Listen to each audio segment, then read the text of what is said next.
दोस्तों, तुलाराम गुज्जर के ऊपर 10 लाख रुपए का मंडी का खर्चा था।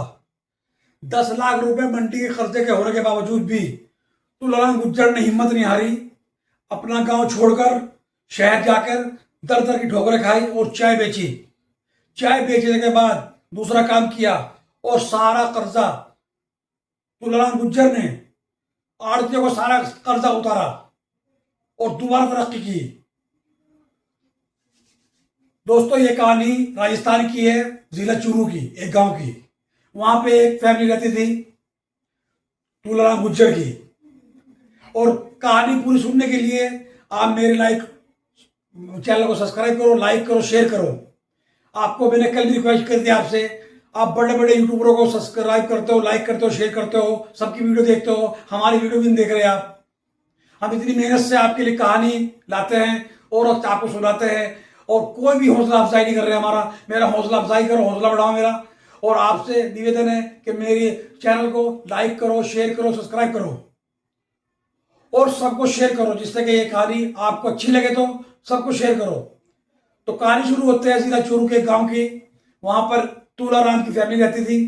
तुलाराम की पत्नी थी, तुलाराम के 4 बेटे थे। राजस्थान चूरू एक जिला है, वहां के गांव की कहानी है। तो तुलाराम के गांव में उसके पास 50-60 बीघे जमीन थी, उसके पूर्वजों की जो पुरानी चलती आ रही थी, उसमें वो खेती करता था। खेती बाड़ी जो भी व्यवस्था था, और उसकी फसल मेन थी बाजरे की। तुलाराम बाजरे की फसल करता था गुज्जर, और बाजरे की खेती भी करता था और मक्की की खेती भी करता था। पूरे साल का अपना अनाज रोक के बाकी वो मंडी में बेच देता था। 4 बेटे थे उसके, 3 बेटे छोटे थे, एक बड़ा बेटा था, पत्नी थी, लड़की कोई नहीं थी उसके। 4 बेटे बेटे थे। बड़े बेटे का नाम पवन था। तो कुछ ऐसा हुआ कि फसल बर्बाद हो गई। बारिश नहीं हुई, बारिश ना होने के कारण, पानी ना होने के कारण तुलाराम की सारी फसल बेकार हो गई और वो लगभग 10 लाख रुपए का मंडी का कर्जदार हो गया। जहां अपना माल बेचता था मंडी में आड़त पे, वहां के 10 लाख रुपए का कर्जदार हो गया और तुलाराम बहुत परेशान। अब वो ईमानदार आदमी, जिसका गांव में अच्छा खासा नाम चल रहा था, 70-80 बीघे जमीन उसमें थी, उसमें खेती बाड़ी करता था, खेती बाड़ी करके अपने परिवार का गुजारा करता था। तुलाराम बहुत शरीफ आदमी था और गुज्जर बिरादरी से था। तुलाराम के साथ पानी के कारण या फिर खेती ना होने के कारण पूरा फसल बर्बाद हो गई और 10 लाख रुपए का आड़तियों का कर्जा सर पे हो गया। और तुलाराम, उसके बच्चे, पत्नी परेशान, बच्चे परेशान और तुलाराम भी परेशान। अब तुलाराम के हाथ में कोई पैसा नहीं, ना बीज लाने के लिए पैसा, ना कहीं और कोई देने का पैसा, कोई रिश्तेदार ने, किसी ने मदद नहीं की, किसी दोस्त यार ने मदद नहीं की। सबसे कहता रहा, भाई मैं बहुत परेशान हूं, मेरे पास जो है मंडी का 10 लाख रुपए कर्जा हो गया है, मैं उसको कैसे उतारूंगा, मेरे पास दो पैसे नहीं है, 2 कोट नहीं, घर चलाने के पैसे नहीं है कि मैं अपने दोबारा अपने खेत में उगाई करूं या फसल बोऊं उसमें, या फिर अनाज की बीज ला के डालूं। वो बहुत परेशान था, बहुत परेशान था। रातों रात उसे नींद नहीं आती थी, पूरी पूरी रात सोता था लेकिन उसे नींद नहीं आती थी, जागता ही रहता था वो पूरी पूरी रात। टेंशन में था कि कर्जा कैसे उतरेगा सर पर से, बच्चे मेरे अभी छोटे हैं, बच्चे की शादी भी नहीं गई, और अभी जमीन तो मेरे पास है लेकिन वो तो जो आड़ती है वो ब्याज पे ब्याज लगाते रहेंगे। जो आड़ती होती है मंडे के, वो तो चक्रवृद्धि भी ब्याज लगाते हैं, ब्याज पे ब्याज, ब्याज पे ब्याज, ब्याज पे ब्याज। कुछ दिन ऐसे ही गुजर गए। बहुत परेशान था तुलाराम गुज्जर। अब उसने सोचा, यहाँ गांव में तो कुछ होने वाला है नहीं, मुझे बाहर निकलना पड़ेगा। वो अपने बड़े लड़के को लेके, किसी से सलाह नहीं मशवरा नहीं करी, गाड़ी पकड़ता है और गुजरात के अहमदाबाद शहर में चला जाता है। गुजरात के अहमदाबाद शहर में चला जाता है वो। वहां जाके उसे और भी मारवाड़ी मिलते हैं, उनके आसपास के देहात के, गांव के, शहर के मिल जाते हैं। 1-2 उनका संबंध भी मिल जाता है उसको अहमदाबाद में। अहमदाबाद में कपड़े का काम बहुत बड़ा था, अब भी है। तो उसको जो सलाहकार थे, ठीक मिले और नहीं भी मिले। कुछ लोग ऐसे थे कि भाई कपड़े का व्यापार कर लो, लेकिन कपड़े का व्यापार को चाहिए पैसा। पैसा तुलाराम के पास था नहीं। तो उसको 1-2 ने कहा, फिलहाल तुम चाय पानी का काम करो और चाय पानी बेचो यहाँ पे, कम से कम तुम अपना गुजारा लायक तो कमाओगे, घर का गुजारा होगा, बच्चों का गुजारा होगा, यहाँ रहने का गुजारा होगा। तुलाराम ने उनकी बात मान ली। जो उनके सलाहकार थे, जो उनके रिश्तेदार लगे, दूर पार के रिश्तेदार थे। तुलाराम ने वहां पे दोनों बाप बेटों ने चाय का एक छोटा सा खोखा, जिसे कहते हैं खोखा, उसने वो खोल लिया और वो चाय बनाते थे केतली में भर के, मार्केटों में बेचते थे। अहमदाबादी कपड़ों की मार्केटें हैं और भी मार्केटें हैं, जितनी मार्केटें थी, सुबह से शाम तक चाय बनानी और सुबह से शाम तक चाय बेचनी। हर मार्केट में जाते थे, एक मार्केट में पिताजी जाते थे, एक मार्केट में पवन जाता था बेटा। दोनों के दोनों बाप बेटे खूब मेहनत करते रहे और चाय बेचते रहे। कभी उस मार्केट में, कभी न्यूग्रोथ मार्केट में, कभी उस मार्केट में, कभी उस मार्केट में चाय बेचते थे। और चाय बेचने के बाद उनका एक हफ्ते का रिजल्ट सही आ गया। 15 दिन हो गए, महीने, 6 महीने, 2 साल, 2 साल गुजर गए चाय बेचते बेचते।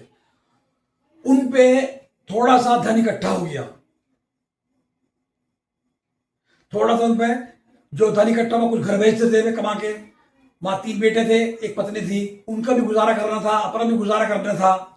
और अहमदाबाद महंगा शहर है, बड़ा शहर है, वहां पे खर्चे बहुत होते हैं।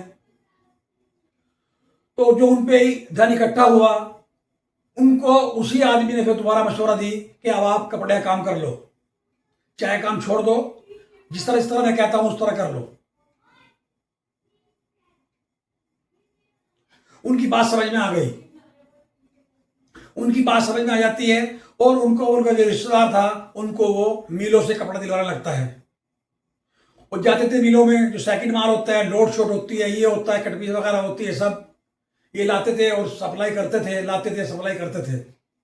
उनका काम ही यही था, दोनों बाप बेटों का, कि दोनों गए और उनका रिश्तेदार जो था वो उनको 2-4 ठिकाने दिखा दिए कि भाई यहाँ से वहां ले जाया करो और मार्केट में इनको सेल करा करो।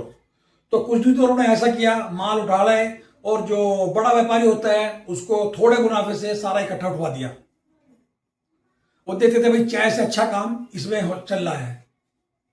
काम चलता रहा इसी तरह, बच्चे बड़े होने लगे, बच्चे समझदार होने लगे। जो 3 गांव बच्चे थे वो भी समझदार होने लगे। अब काम अच्छा चलता चलता करते रहे, चलता रहा, करते रहे, चलता रहा। फिर उन्होंने उसी काम से थोड़ा सा पैसा और इकट्ठा किया और एक, पहले तो क्या करते थे, माल लाते थे मिलों से और एक बड़े व्यापारी को कम मुनाफे से सारा बेच देते थे।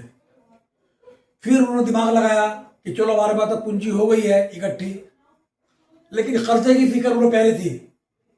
कर्जे की फिक्र करती, गांव में जो हमारे सर पर कर्जा है वो सारा उतारना है, उनको सारा उतारना है कर्जा। मतलब बेईमाना नहीं करना। दिमाग में जरा सा भी लालच नहीं था उनके कि हम आड़ती का पैसा खाएंगे। ठीक है, हमारे पास कर्जा हो गया है, हम इसको कमाएंगे, उतारेंगे, कमाएंगे, उतारेंगे। तो दोनों बाप बेटे खूब मेहनत करने लगे। मेहनत करते रहे, मेहनत का फल देता है ऊपर वाला। तो मेहनत करते रहे, मेहनत करते रहे। उन्होंने पैसा इकट्ठा किया। पैसा इकट्ठा करने के बाद उन्होंने एक भाड़े में दुकान ले ली। दोस्तों, कहानी में बहुत मजा आने वाला है और बहुत बढ़िया कहानी है, दिलचस्प, दिल को छू लेने वाली, कि अमीर से गरीब और गरीब से अमीर फिर अमीर। दिलचस्प कहानी है, बहुत ही बढ़िया कहानी है, दिल को छू लेने वाली, भावन को छूने वाली। मतलब आप कुछ सुनोगे तो हैरान रह जाओगे कहानी सुन के। और कहानी सुन के मैं बार बार आपको कह रहा हूं, मेरे चैनल को लाइक करो, शेयर करो, सब्सक्राइब करो और मेरा हौसला बढ़ाओ, जिससे कि मैं आपके लिए अच्छी अच्छी कहानी लाता रहूं और आपको पेश करता रहूं। आप बड़े बड़े यूट्यूबर को सपोर्ट करते हो, एक बार हमें भी सपोर्ट करो। हम भी रिक्वेस्ट कर रहे हैं आपसे, हर रोज नई कहानी आपके लिए लिखता हूं और लाता हूं आपके लिए। हर रोज नई से नई कहानी, जिससे मतलब जो छूने वाली, जो तसल्ली से देखने वाली, पूरी फैमिली बैठ के सुनने वाली कहानी और देखने वाली। दोस्तों, मेरी हेल्प करो। मैं भी बहुत मेहनत करके आपके लिए कहानी सुनता हूँ और फिर उसको रिकॉर्ड करता हूँ, फिर अपलोड करता हूँ। बहुत मेहनत लगती है। तो उनपे पवन और जो गुज्जर था, वो दोनों के दोनों, तुलाराम, दोनों के दोनों मेहनत करते रहे। उन्होंने भाड़े पे दुकान ले ली। अब उन्होंने क्या किया, उस पार्टी को छोड़ के माल डायरेक्ट लाए अपना, जिसको होलसेल में कम मार्जिन पर देते थे। उनकी पहचान बनने लगी थी वहां पे। जो बाहर के व्यापारी आते थे उनसे धीरे धीरे उनका मेल जोल बढ़ने लगा और उनसे संबंध बनाना शुरू कर दिए। फिर उन्होंने छोटी सी दुकान भाड़े पे ले ली। भाड़े पे लेकर जो माल लाते थे वो उस थोक वाले को नहीं देते थे, वो डायरेक्ट सारा माल अपनी दुकान पे उतारते थे। सारा माल उनपे अपना सारा माल दुकान पे उतारते थे और जो छोटे छोटे व्यापारी उनके पास आते थे उनको सप्लाई करते थे। उनको देते थे। कोई 10 किलो ले गया, 20 किलो ले गया, कोई 100 मीटर ले गया, कोई 200 मीटर ले गया, कोई 500 मीटर ले गया, इस तरह कपड़ा बेचने लगे हुए। इस तरह बेचते बेचते काम उनका बढ़ने लगा और जो वो व्यापारी था वो उनसे फायदा उठाता था। उसको पता था ये बहुत परेशान है, जो पहले जिसको व्यापारी को होलसेल माल देते थे वो उनसे माल ले जाता था और जो उस माल में देसी घी होता था वो रख लेता था और जो कचरा पट्टी होता था और ला के उनके दुकान में फेंक जाता था। उससे पैसे लेस करवा लिए, बाकी ले लिया। उनकी मजबूरी थी ये काम करना, वापस लेना। क्यों? उन पे उस टाइम ग्राहक नहीं थे, व्यापारी नहीं थे, पहचान भी नहीं बनी थी उनकी। अहमदाबाद में उनकी पहचान भी नहीं बनी थी। तो धीरे धीरे पहचान बनती गई। उन्होंने फिर उसको माल देना बंद कर दिया, अपनी ही दुकान पे बेचकर गुजारा करने लगे। जितना ही माल लाते थे उतना ही माल पिताजी दुकान में बैठते थे और बेटा उनका मिलों में घूमता था, कभी उस साइड कभी उस साइड, इस दिशा में कभी उस दिशा में, और माल लाता था, दुकान पे लाता था, उसे व्यस्त करता था और व्यापारी को बुलाता था और व्यापारी को उससे अच्छा जो वो मुनाफा दे रहा था उससे और डबल मुनाफा लेने लगा। धीरे धीरे उनका काम बढ़ने लगा, काम बढ़ता रहा, काम बढ़ता रहा, काम बढ़ता रहा। तो गुज्जर जो थे, गुज्जर साहब ने सोचा कि भाई मैं काम तो मेरा बढ़िया चल रहा है, क्यों ना मैं अपने दूसरे बेटे को भी बुला लूं।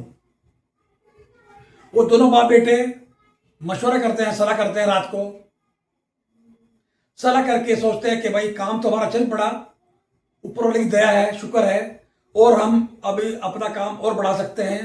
जो तीसरे नंबर का बेटा था उसको उन्होंने फोन किया या पत्र भेजा, जो भी भेजा, उसको वहां सूचना भेज दी कि भाई आप गाड़ी पकड़ के यहाँ पे आ जाओ।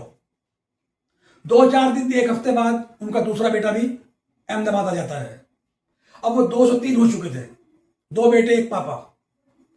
पापा की धीरे धीरे उम्र बढ़ रही थी और टेंशन 10 लाख रुपए की बहुत थी उनको। जो आड़ती के 10 लाख रुपए सिर्फ थे, आड़ती से ले रखे थे, उनकी टेंशन खाती। क्यों? ईमानदार आदमी थे। उनको ऐसा नहीं था कि पहले खा जाऊंगा उनका मैं। उसके ध्यान में बस एक ही बात थी कि मेरा काम सेट हो जाए और धीरे धीरे करके उनको 10 लाख रुपए उतारने हैं। उनकी नीयत देने की थी, और जिसकी देने की नीयत होती है उसका रब भी साथ देता है, और जो सही इंसान होते हैं, रिश्तेदार, वो भी साथ देते हैं। उसको पता है भाई इसका हाथ साफ है, ये इस तरह परेशान होकर इस तरह हो गया, हो जाता है, बिजनेस है, कारोबार है, व्यापार है, घाटा नफा चलता रहता है। लेकिन तुलाराम जी को बार बार यही टेंशन होती थी कि यार 10 लाख रुपए में उतारने हैं मेरे को उसके, क्योंकि गांव में जाना वापस है, बच्चों की शादी भी करनी है, संतानें बनने हैं, उसको यह फिक्र सताती थी। लेकिन बच्चे उनको कहते थे पापा घबराओ मत, काम चल रहा है और धीरे धीरे काम बढ़ेगा। अब हम 2 से 3 हो गए हैं। दोनों बेटे रात दिन खूब मेहनत करते थे, अपना माल व्यस्त करते थे, सारा दिन लाते थे और रात को व्यस्त करते थे। कोई नौकर नहीं रखा उन्होंने, खुद ही मेहनत करते थे तीनों, पिताजी भी और दोनों बेटे भी। रात को 12-12 बजे तक काम करते थे, 1-1 बजे तक काम करते थे, खूब मेहनत करते थे, जबरदस्त। अपने में वजूद से भी ज्यादा मेहनत करते थे, और जो मेहनत करता है उसकी मेहनत रंग आती है, आपको सबको पता है। काम उनका और बढ़ता चला गया। तो एक दिन वो आया कि उन पे अपने काम चालक सारा खर्चा घर भेज के, उन्होंने देखा कि हमारे पास 1 लाख रुपया अलग से इकट्ठा हो गया।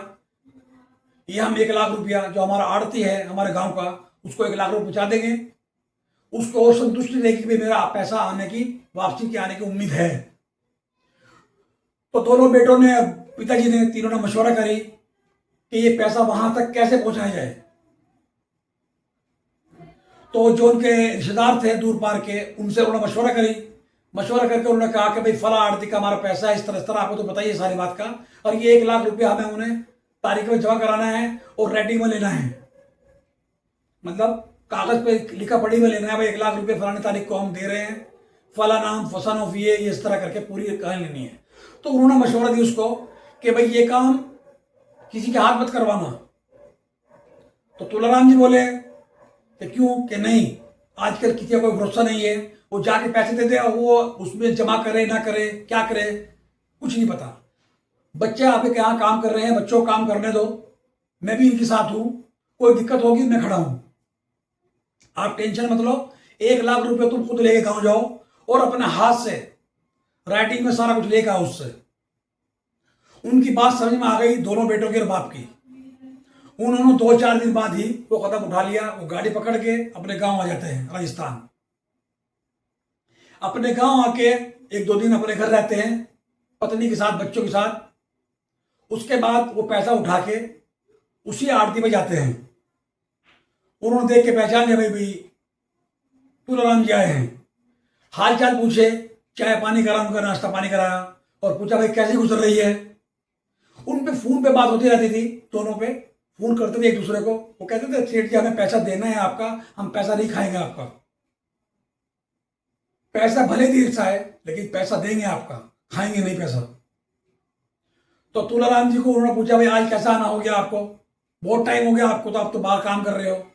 फिर उन्होंने अपनी सारी कहानी उनको बताई कि माजरा ये है और मैंने सारा अपना ये गुजारा करके ये 1 लाख रुपए इकट्ठा किया है, ये 1 लाख रुपए मेरे खाते में जमा कर लो आप और मुझे राइटिंग में दे दो लिख के, फलानी तारीख में 1 लाख रुपया ये जमा कर रहे हैं हम, अपने साइन कर दो, मेरी भी साइन करा लो और 2 गवाह का भी साइन करा लो।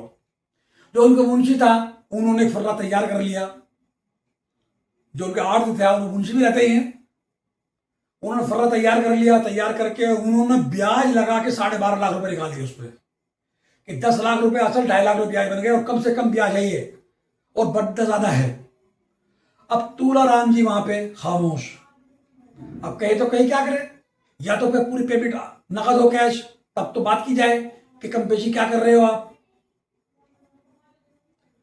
तुलाराम जी सोचते रहे इसका क्या जवाब दो कि तो 10 के 12.5 हो गए। उसने ब्याज पे ब्याज, ब्याज पे ब्याज, ब्याज पे ब्याज लगाता रहा, वो 10 के 12.5 लाख बन गए। अब तुलाराम गुज्जर सोचने लगे कि तो और परेशानी खड़ी हो गई, लेकिन तुलाराम जी ने हिम्मत नहीं हारी। तुलाराम जी कहने लगे सेठ जी ब्याज ब्याज का तो बाद में देखेंगे, मैं इस कंडीशन में नहीं हूं कि आपको इतना ब्याज दे सकूं, मैं तो अभी 20 बच्चों का गुजारा लायक कमा रहा हूं और देखो मेरे पे 1 लाख रुपए इकट्ठा हुआ था, मैं तुरंत आपके पास आपके चरणों में लेके आ गया हूं। इस बात से थोड़ा सा जो उनका सेठ था उसको भी ये बात महसूस हुई कि हाँ वाकई इस तरह कोई नहीं देता आजकल पैसे, सब मार लेते हैं और कोई आधे पौने पे, कोई 25% पे, कोई 50% के, कोई 50% फैसले करते हैं, लेकिन इसको देने की नीयत है, ये 1 लाख रुपए चल के लेकर आया है। लेकिन सेठ जी ने ये नहीं कहा उनको कि मैं 2.5 लाख रुपए माफ कर दूंगा, 2.5 लाख रुपए माफ कर दूंगा, बस ये रखा कि 12.5 लाख आप पे हैं और राइटिंग में उन्होंने सारा कुछ लिखा पढ़े करा के 1 लाख रुपए जमा करा लिया, 11.5 लाख रुपए बच गए। तुलाराम जी उस टाइम कुछ नहीं बोले, चुपचाप जमा करा के और वो जो उनके पास फर्रा था, जो लिखा जिसमें लिखा था उन्होंने सब कुछ, 2 गवाह के साइन भी थे, सब कुछ वो था, वो लेकर घर आ गए और सारी बात अपनी पत्नी को बताई कि मैं तो तेरी मेहनत से इकट्ठा करा पैसा और वो 10 के 12.5 लाख रुपए बन गए, 12.5 लाख रुपए बन गए। पड़ी पत्नी और परेशान, 2 बच्चे वहां थे वहां परेशान। उन बेटों को फोन करा, वो वहां सोचने लगे ये तो उल्टा हो गया, 10 के 12.5 हो गए। अब जो तुलाराम जी गुज्जर थे उनके दिमाग में चलने लगा कि 11.5 तो ये हैं ही और 1 लाख रुपए जुटाने में मुझे और 2 लाख रुपए जुटाने में और टाइम लगेगा, फिर 12.5 हो जाएंगे, ये तो ब्याज ब्याज चलता रहेगा, क्या करना चाहिए इसका। वो सोचने लगे और बहुत परेशान, दिमाग में टेंशन, सारी रात सोते नहीं थे, न खाना खाते थे न पीते थे। वो 1 महीना अपने घर रहे, उस टेंशन में रहे, लेकिन फिर उन्होंने हिम्मत नहीं हारी, वो दोबारा गाड़ी पकड़ के अहमदाबाद चले गए।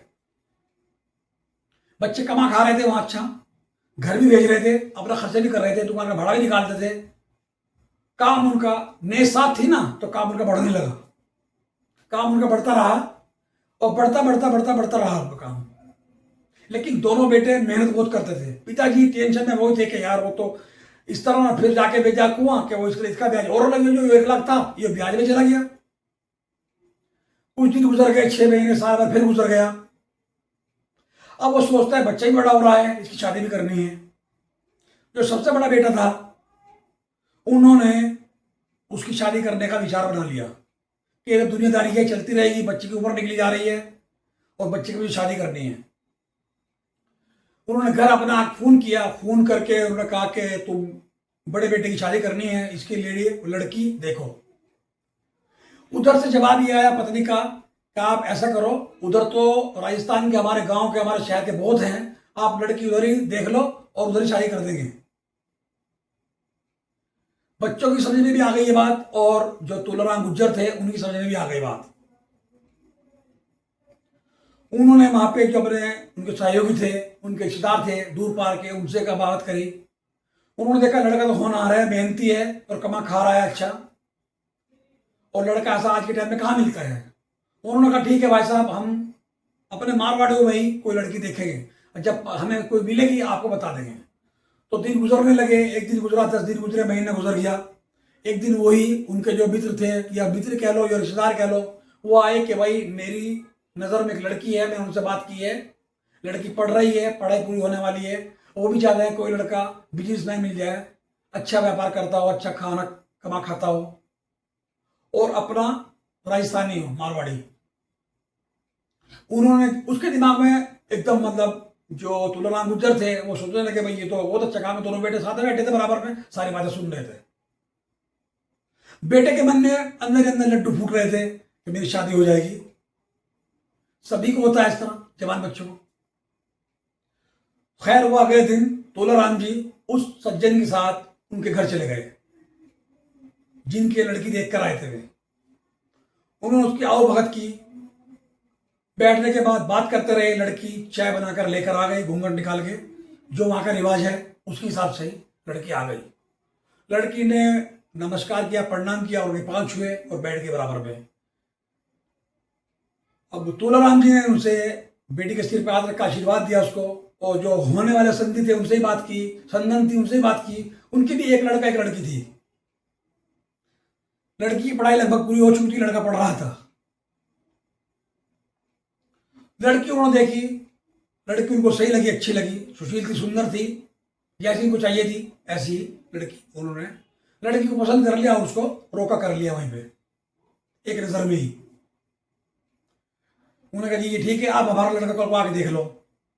एक दिन गुजरा, 2 दिन गुजरा, 3-4 दिन गुजर गए। वो जो बीच के बचोले था वो उनको लेकर उनके घर आ गया। उन्होंने कमरा भी भाड़े पे ले रखा था, दुकान भी भाड़े पे थी।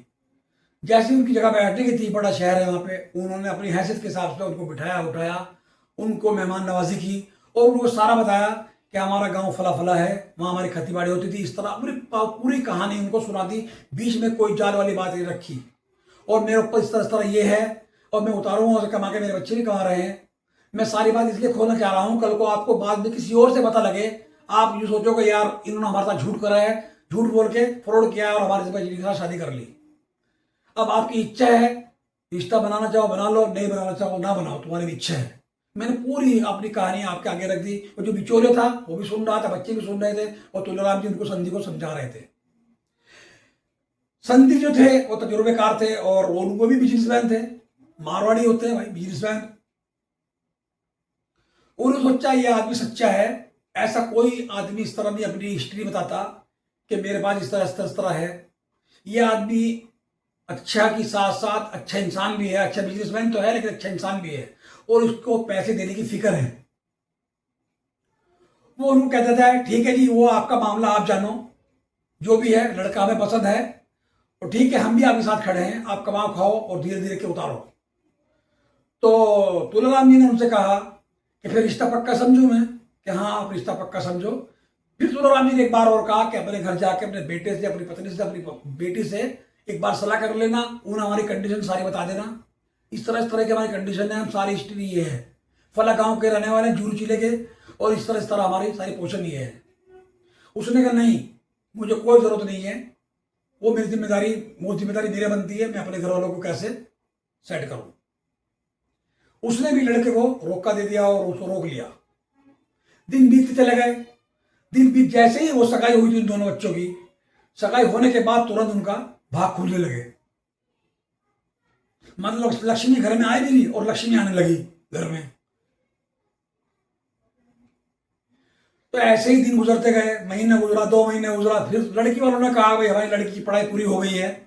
बिचूली को कहा, उनको कहो भाई शादी की तैयारी कर लो, आप भी कर लो शादी की तैयारी, हम भी करते हैं शादी की तैयारियां, और जैसा तुम्हारा अपना बजट होगा अपने बजट के हिसाब से शादी करना, दिखावा मत करना कि दिखावे में फिर आप दोबारा पता लगा फिर और कर्जा सर पे हो गया। खैर वो पंडित को बुला के मुहूर्त निकलवा लिया, फला फला तारीख, मुहूर्त भी निकल गई, टाइम भी निकल गया, सब कुछ हो गया। तो उन्होंने सोचा भाई हमारा बजट तो है नहीं। वहां पे एक धर्मशाला थी, उन्होंने बैंक्वेट हॉल नहीं किया, कोई होटल नहीं किया, कोई टेंट वेंट कुछ नहीं किया, धर्मशाला थी, जैन धर्मशाला शहर के अंदर। उन्होंने उनसे कांटेक्ट किया, भाई अपने बेटे के यहाँ पे हम प्रोग्राम करेंगे, पहले हमारे बेटे की बारात जाएगी, फिर वो आएंगे, हमारा यहाँ प्रोग्राम होगा, आपका कोई यहाँ डिमांड क्या है, पैसा लगता है या नहीं लगता है, दान कुछ क्या करना पड़ता है, आपके उसूल क्या हैं, आपके कायदे कानून धर्मशाला क्या हैं। जो मैन हाउस ऑफिस था उसमें बैठ के उन्होंने उनसे पूरी बात पूछी। उन्होंने ये कहा कि यहाँ पे कोई पैसा नहीं लगता, सामान आपको अपना लाना पड़ेगा, जो आपको सामान लाना पड़ेगा, मेहमानों के खाने के लिए बर्तन लाने पड़ेंगे, खाना तो आप खिलवाओगे, जो भी स्टैंड का सामान आएगा वो आपकी जिम्मेदारी पे आएगा। आपको यहाँ पे सिर्फ बहुत कम रकम, उन्होंने कहा कि इसकी रसीद कटवानी पड़ती है, वो भी फॉर्मेलिटी पूरी करने के लिए 1100 रुपए की यहाँ पे आपको रसीद कटवानी पड़ेगी, बस, और कुछ नहीं खर्चा है। और वो तो खुश हो गए कि सारा ही मामला सेट हो गया। उन्होंने ऐसे ही किया, शादी की तारीख आ गई, पहले बारात गई, बारात में उन्होंने वो अच्छे खासे थे, अच्छा खासा इस्तकबाल किया उन्होंने, उसका बहुत अच्छा स्वागत किया उन्होंने बारात वालों का। ये भी चंद आदमी ले गए थे क्योंकि गांव से आए हुए थे, अपनी फैमिली बुला ली, अपने भाई बंधुओं को बुला लिया, अपने रिश्तेदार खास रिश्तेदार को बुला लिया, और कुछ वहीं शहर के इकट्ठे हो गए। तो कुछ दुकानदार, कुछ पहचान वाले, कुछ ये वो कुछ वो, थोड़े से आदमी ले गए क्योंकि अपना ऊपर बोझ होता ना हो। लेकिन उन लड़की वालों को पहले शादी थी, इनकी ही पहली शादी थी, उनकी पहली शादी थी, उन्होंने धूमधाम से बारात का स्वागत किया, और अच्छे खासे पकवान, जो गुजराती पकवान थे वो भी थे, जो मारवाड़ी पकवान थे वो भी थे, दोनों मिक्स पकवान थे, हर तरह की मिठाई, हर तरह के खाने, और सब बाराती खुश हुए। जब बारात वापस आ रही थी, उन लोगों के रिवाज था कि बाराती को कुछ ना कुछ देके भेजो। दोस्तों, दिल को छू लेने वाली कहानी है, दिल से निकल रही है, बहुत मेहनत से आपको सुना रहा हूं। तो उनके रिवाज था कि बारात जब वापस जाएगी, लड़की की विदाई होगी, तो बाराती जितने भी आते हैं उनको कुछ ना कुछ उनके यहाँ दे के भेजते थे। उन्होंने कोई सादा वो नहीं करा, जो ये कुकर होते हैं खाना बनाने के कुकर, खाना बनाने के कुकर, उन्होंने जितने आदमी गिने उतने आदमी गिन लिए, उतने ही उन्होंने कुकर होलसेल में वहां से मंगा लिए मार्केट से। 5 लीटर का कुकर था। उन्होंने चलते टाइम जब विदाई की हुई, विदाई के टाइम उन्होंने हर बराती को एक कुकर दिया। ये कम बात नहीं होती, लेकिन उनके यहाँ रिवाज था, और पहली बड़ी बेटी थी, खुश थे बहुत। ऐसा नहीं, कारोबार उनका अच्छा था, उनका डायमंड का कारोबार था किसी और शहर में। हर बराती को 5 लीटर का कुकर, हर बराती को 5 लीटर का कुकर, वो कुकर लेता था और बस में बैठ जाता था, जो भी सुविधा थी वहां जाने के लिए। और जो तुलाराम गुज्जर थे वो अपने संधि को मना कर रहे थे, भाई ये आप ये इस तरह क्यों कर रहे हो, कि नहीं, हमने तो पहले ही सोच रखा था जब अपनी बेटी की शादी करेंगे, हम बाराती को कोई ना कोई गिफ्ट देके भेजेंगे, हम बाराती को खाली नहीं भेजेंगे। उन्होंने हर बराती को 5 लीटर कुकर जो खाना बनाने का होता है, बहुत अच्छी चीज है, घर में इस्तेमाल होगा, रसोई में खाना बनेगा, सबका जो खाना बनाएगा वो धो देगा। सारे बरातियों को 5-5 लीटर कुकर देके भेजा। लास्ट में आके जब लड़की की विदाई हो रही थी, लड़की पापा सब ने मिलके बहुत रोई, मां से, अपनी भाई से। फिर तुलाराम जी के आगे वो भी सर झुकाए खड़े हो गए, जो संधि थे लड़की के पापा, कि मैं अपना दिल का टुकड़ा आपके हवाले कर रहा हूं, अब ये मेरे घर की नहीं, आपके घर की इज्जत है, मैंने बड़े लाड प्यार से अपने बच्चे को पाला है, एक ही बच्ची बेटी है मेरे पास, एक ही बेटा है, और आप ध्यान रखना मेरी बेटी का, मैं भी आता जाता रहूंगा, हमारे से आपको कोई शिकायत का मौका नहीं मिलना। तुलाराम जी भी आंखों में आंसू आ गए, दिल भर के आ गया उनका, वो बहुत खुश थे, लेकिन खुशी के आंसू थे। दोनों संधि मिल के आपस में मिले गले और बहुत खुश हुए। उन्होंने कहा हमारे से आपको शिकायत नहीं मिलनी कोई भी, बेट हमारी हमने आपको सारा चिट्ठा आपके आगे रख दिया, कोई ऐसा नहीं कि आपसे कोई बात छुपाई हो, सब कुछ आपको पता है। तो इस तरह करके लड़की की विदाई हो गई, लड़की ससुराल में आ गई। अब उन्होंने पहले ही, तुलाराम जी ने सोचा था भाई अब एक कमरा है हमारे पास, एक कमरा और लेना पड़ेगा। उन्होंने 8 दिन पहले ही बराबर वाला कमरा रेंट पे ले चुके थे, किराए पे ले चुके थे। अब जो पहला कमरा था उसमें दुल्हन आई, तुलाराम जी की बहू आई, उसके स्वागत के लिए वहां पे सजाया वजाया कमरा जैसे सजाता है शादियों में, कमरा सजता है सेज। और दोनों बाप बेटे बराबर वाले कमरे में, और उनकी पत्नी, उनके 2 बेटे और वो भी आए हुए थे, वो उनको कमरे में सोए वहीं पे। इसी तरह दिन नहीं गुजरती चली गई। अगले दिन उनके यहाँ शाम को पड़ा। अगले दिन सुबह हुई, सुबह होने के बाद तुलाराम जी के रात का प्रोग्राम था धर्मशाला में, जैन धर्मशाला में। उन्होंने अपने सगे संबंधी सब बुला रखे थे। रात को सब संधि, उनका जो परिवार होता है, जो उनके रिश्तेदार होते हैं, उनको वो भी लेकर आते हैं। वो कहते हैं भाई अपने आदमी लेकर आना, आप भी जो आपके खास खास हैं, 20, 30, 50 जितनी भी आप है, आप उनको लेकर आना हमारे प्रोग्राम में। रात को जैन धर्मशाला में प्रोग्राम होता है तुलाराम जी का। अपने बजट के हिसाब से उन्होंने बढ़िया से बढ़िया सबका स्वागत किया, अपने मेहमानों को, उनके मेहमानों को भी, और बहुत अच्छा सा प्रोग्राम निमट गया। लास्ट में उन्होंने 1100 रुपये की रसीद कटवाई वहां पे, उसको चंदा कह लो या उसकी फीस समझ लो धर्मशाला की। और वो सारा सामान, अपने टेंट का सामान लाए थे, वो सब पहुंचा के सब फारिग होकर अपने घर चले गए। 1 दिन गुजरा, 2 दिन गुजरे, 8 दिन गुजर गए। अब बच्चों ने भी सोचा, और जो तुलाराम गुज्जर जी थे वो भी कहने लगे, बेटा अब मैं तेरी माँ को, तेरे भाइयों को ले जा रहा हूँ गाँव, बहू आ गई है, तुम दोनों भाई काम करो, 2 कमरे हो गए तुम्हारे पे, ये इधर सोएगा, तुम दोनों इधर सोते रहना, अपनी जिंदगी गुजारो खुशहाल, खुशी से जिंदगी गुजारो अपनी, और कमाते रहो, खाते रहो। मैं गाँव जा रहा हूँ, 8 दिन तेरी माँ को, तेरे भाई को छोड़ के आ जाऊंगा 1 हफ्ते बाद। तुलाराम जी ने 2-4 दिन के बाद गाड़ी पकड़ी और अपने गांव पहुंच गए। गांव जाके उन्होंने अलग से जो अपने खास खास मेहमान थे उनको दावत करने की उनकी हैसियत नहीं थी, लेकिन सबके घरों में 1-1 किलो का डब्बा मिठाई का पहुंचाया। जो सगे संबंधी थे, जो रिश्तेदार थे और जो पड़ोसी थे, उन्होंने कहा भाई मैं वहां बुलाने के लिए माफी चाहता हूं, लेकिन मैं स्पेशल यही काम के लिए आया हूं, और इतना मेरा बजट नहीं है कि मैं सबको विद फैमिली बुला के दावत करूं। हाँ, सबके घरों में जो संबंधी थे वो भी, और जो उनके आड़ती थे वो भी, उनको सबको 1-1 किलो का डब्बा, मिठाई का डब्बा सबको पेश किया अपने बेटे की शादी की खुशी में। सबने एक कहा कोई बात नहीं, इसकी भी जरूरत नहीं थी, हमें खुशी है, आपकी बेटी की शादी हो गई, आप दोबारा खड़े हो गए। जब दोबारा डब्बा देने के लिए आरती पे गए, तब आरती उनसे और खुश हुआ, और वो कहने लगा भाई मेरा पैसा सोच समेत वापस आएगा, पैसा मारने का नहीं है। उन्होंने कहा भाई मैंने बड़े लड़के की शादी कर ली, दोनों बेटे मेहनत कर रहे हैं, मेरे 2 बेटे छोटे हैं, वो भी मेहनत करेंगे जाके, फिर और आपका जल्दी जल्दी आपका भुगतान कर देंगे हम। फिर जो वो सज्जन थे आरती, उनके दिल में दया आ गई कि जब से मैं व्यापार कर रहा हूं, पहले व्यापारी हो तुम मेरे, जो पैसे देने की नीयत रख रहे हो, वरना जितने भी आए सब, किसी ने 25% ने फैसला किया, किसी ने 50% ने फैसला किया, किसी ने दिए ही नहीं। और जाओ आप, मैं खुश हूं आपसे, इसलिए मैं आपसे कोई ब्याज नहीं लूंगा। आपके 10 थे, दोबारा 1 लाख आपने जमा करा दिया, 9 लाख रह गए, दोबारा बनवाओ। फिर मुंशी जी ने दोबारा फर्रा खोला, फर्रे में सारा लिखा, पहला वाला छोड़ दिया, सारा लिख के अच्छी तरह, जो भी होता है सिस्टम लिखने का मुंशियों का, उनमें 1 लाख रुपए जमा किया फलानी तारीख में, और 9 लाख रुपए बाकी रहे बच गए। और उन्होंने कहा बस अब ये करना, आप जल्दी जल्दी हमारे पैसे उतार देना। उन्होंने कहा तुलाराम जी गुज्जर ने कि आप बेफिक्र रहो, मुझे आपसे ज्यादा फिक्र है। और बड़ा खुश थे वे, तुलाराम जी बड़े खुश थे, खुशी खुशी अपने घर आ गए।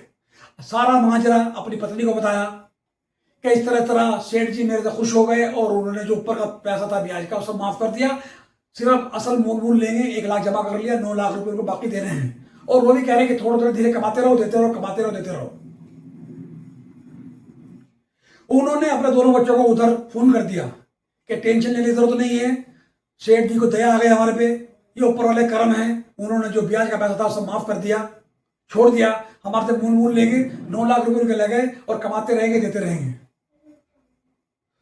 तो दोस्तों इस तरह उधर भी खुशहाली आ गई, इधर भी खुशहाली आ गई, और बहू के आने से और उनका काम 4 गुना हो गया। बहू के आने से उनको 4 गुना और काम बढ़ता चला गया।